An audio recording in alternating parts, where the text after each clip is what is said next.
Guys, তোমাদেরকে বলেছিলাম না আমার রঙের বিটকেস দিয়ে তোমাদেরকে কিছু আর্ট করে দেখাবো। চলো দেখাই আর্ট করে। প্লিজ তোমরা হাসবে না আর্টটা দেখে।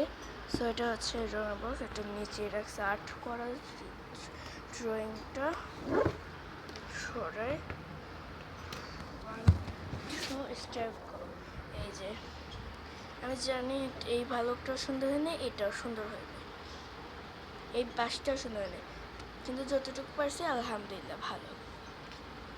এই যে তারপর একটা আপেল, তারপরে না আমি এই যে একটা সাপ লাগিয়েছি, এটা কিন্তু সুন্দর হয়েছে। আমি অনেকগুলো কালার করে দিয়েছি।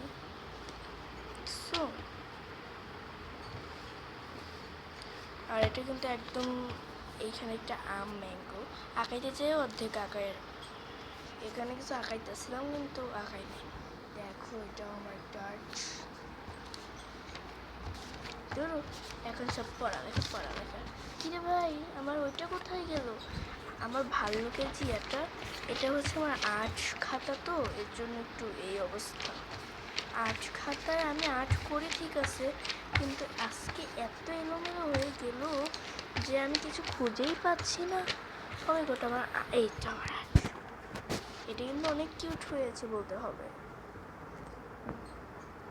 যা হয়েছে আলহামদুলিল্লাহ, বাই বাই। নেক্সটে তোমাদেরকে কিছু আমি আর্ট করে দেখাবো, ভালো কিছু। Bye bye.